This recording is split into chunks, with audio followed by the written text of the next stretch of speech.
Today I want to talk to you about what I call circular songwriting as opposed to linear. It's the kind of song that emphasizes the circle as opposed to the segment or the straight line where you go from A to B. The song Everybody Wants to Rule the World by Tears for Fears was a huge hit and had big impact. And it's hard to say at first listen what it is that is so engaging about it. It's a very decently written song, and the arrangement and productions are on point, but there's something more to it. There's this feeling that you get from listening to it, which is primal and instinctive, and it's not easy to explain. So this is an attempt to try and explain that. Circular songwriting. I think the reason why circular songwriting is so attractive is because it's somewhat linked to the eternal return, and I think in this song this is particularly prominent. The eternal return or the eternal recurrence is this idea that we don't just live this life once, but once the universe ends, the universe starts all over again. This history and this life repeats itself eternally and has been repeating eternally beforehand. There's no beginning and no end. So this is obviously a very pleasing idea for those of us that are a little bit overwhelmed by the linear kind of narrative that we generally get about what our life is. We are born, we grow up, we die. There are some aspects in the song which I think hint at this link with the eternal return. For example, the first line in the song is "Welcome to your life," as if you just appeared in the middle of nowhere. There was no actual beginning, there was no a gradual growth of awareness of this life. You're just all of a sudden there. There's also the idea of world, which is a sphere, and I think that's very much linked to the melody in particular and to the circularity of the whole thing. And also the fact that the song fades out in the end, which it was a very common thing to do in the 80s, but I think given everything else that's going on in the song, the fade out does work to enhance this idea of circularity. I think they should have faded in the song as well, but it was probably a difficult thing to sell at the time, or maybe they didn't think about it. But I think that would have been a nice thing to do as well, to create the sense that this has never started and it hasn't ended, this carries on. So let's talk about how the music produces this effect. Music is a time-based art, but it uses time in two ways, which is I think is quite unique to music. You've got the linear time, the fact that a song starts and ends, goes from A to B, but the way it progresses from A to B is circular. It's repeating all the time. It's repeating these patterns, these ideas, these variations, but these variations themselves repeat. So repetition, the circle, is very much an aspect of how music moves in time. So these two aspects can be enhanced or hinted at in the songwriting. And I think most songs tend to concern themselves with the linear. This song has a lot more of that circular happening, and that's why it's quite distinctive, I think. So the first thing you can look at is the melody. The melody has this shape. Melodies have shape, and this shape can be circular.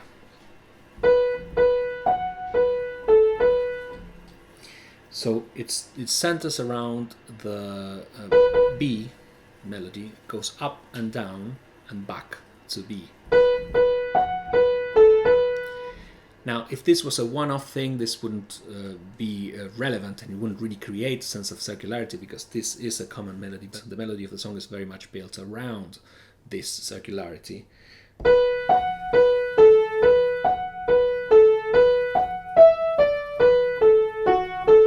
It always seems to be returning back to the center. So if you have the circle here, you could go up, back to the center, down, and back up. So that's the circle, melodic circle. And we call it circle because, it's repeating the pattern because of the circular nature of music. So how does harmonies help create this circular feel? The song tends to replace the root for the subdominant, for a subdominant function.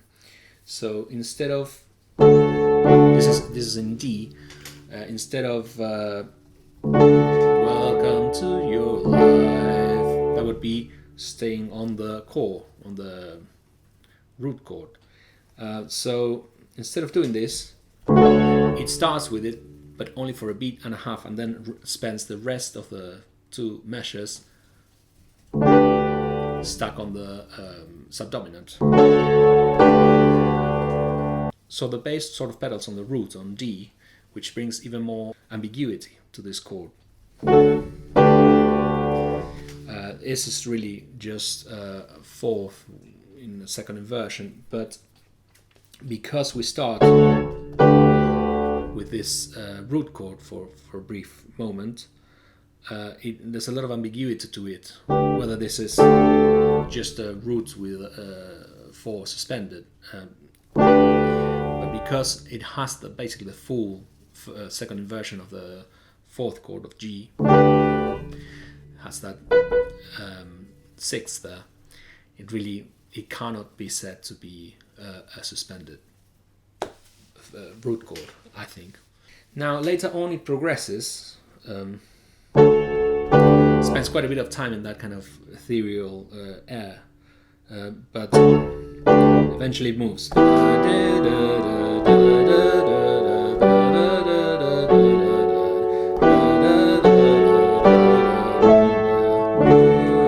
So you think, okay, it progresses, it creates this tension, and then it gives you the idea that it's going to do that.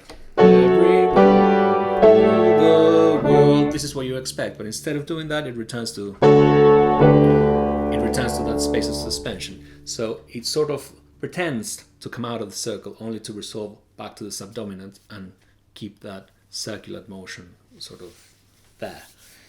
So that's how the harmonies and the melodies conspire to keep you up there in that space. There's this constant sort of feeling that things are going to be ending and that we are going to be coming out of this circle, only always to return there. For example, in the middle 8, you've got this moment which goes.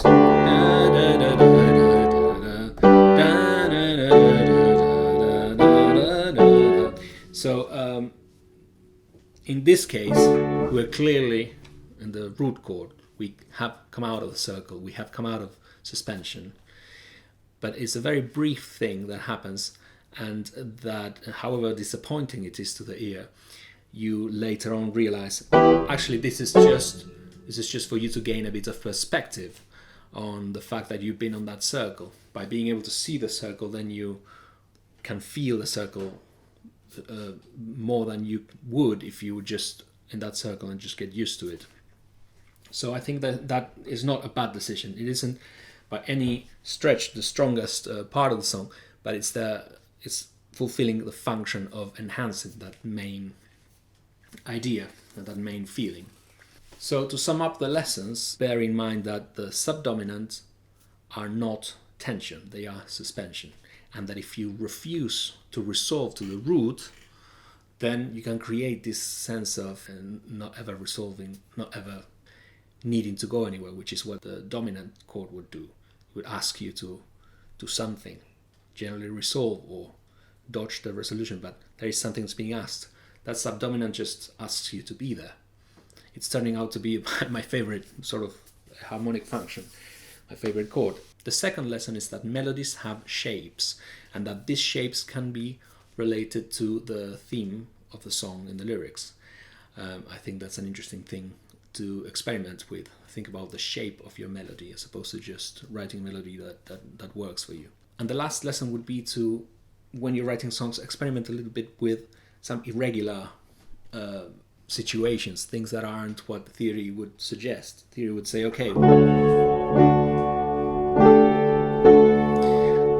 we stay there and then we move.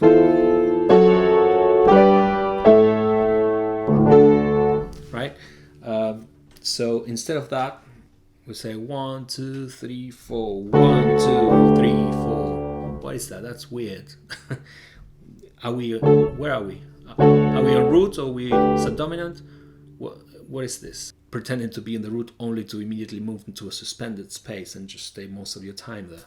That's a weird thing to do. So you can use theory, I think, not to find your way and to find the solutions, but rather use it as a map to get lost faster.